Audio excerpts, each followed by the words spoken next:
online and find all that out, or we'll just keep up and send an email list. So maybe if what I have here is, if you don't mind, maybe if you could help me with this. If you'd like to keep up with this and like to be aware of how to contact your senator or your person, just pass this kind of throughout the room. I've got several lists. Just give me your name and email. Just write it down so I can read it later on, okay?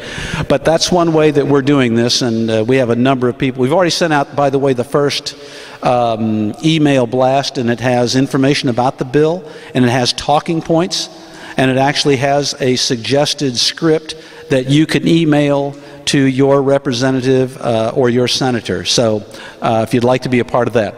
And then the third thing is, as these alerts get sent to you, pass them on, distribute them to your own network, and ask them to do the same thing.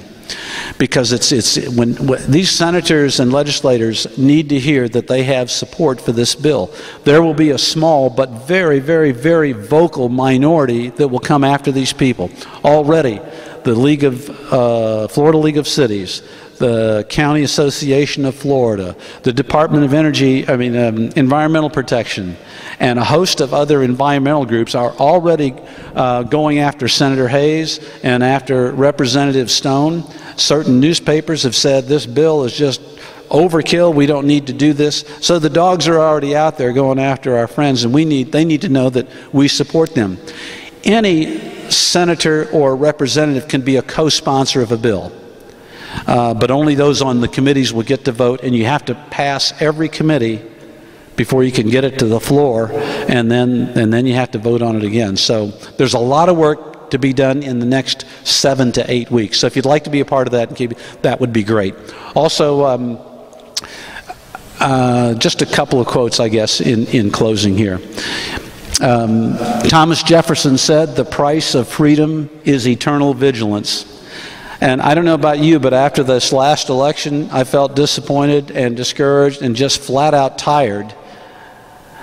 And yet, the price is eternal vigilance. So we cannot let up. And we were really close, you know, and if we'd had a few more people out to vote, we'd have been in a totally different position. So very important.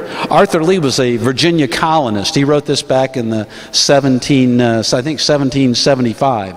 He said, "The right of property is the guardian of every other right, and to deprive people of this is to, in fact, deprive them of their liberty." So think about that.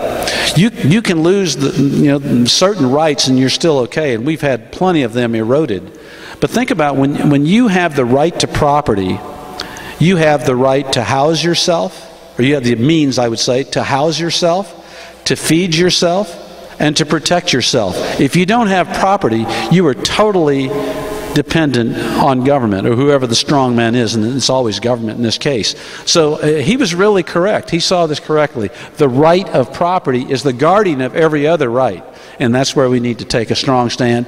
And Benjamin Franklin probably said it best: if we don't hang together, we will surely hang separately, and none of us wants to do that. So appreciate you all taking the time to do that. I hope you'll go home also and look at the CPR, interesting CPR. If you have a property issue, it's about CPR.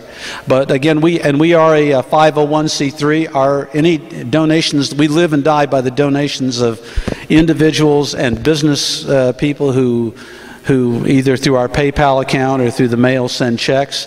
We're tax deductible, and we would greatly appreciate you becoming a contributing member. I would just want to put one caveat on that. I wouldn't want you to take any money away from what you're doing here to contribute to us. We'll figure out something. But what you're doing here in fighting the local fight is the fight to be fought that's most important. So thank you for the support that you're giving right here, and thank you for your time and attention. I'll be around for some questions or whatever. So, okay, thank you. Okay, I guess we do have some questions, so here we go. Thank you. We're going to have a Q&A right now, okay, so let's give Dan some time, and please ask questions and not statements. Good call. I just want to refer. Oh. to the Kilo decision in 2005 that you talked about, I think that they based that on the highest and best use of the property or something, and basically got rid, made a woman who lived there for 90 years or something move out of the house, and then never developed it. So there's like tumbleweeds going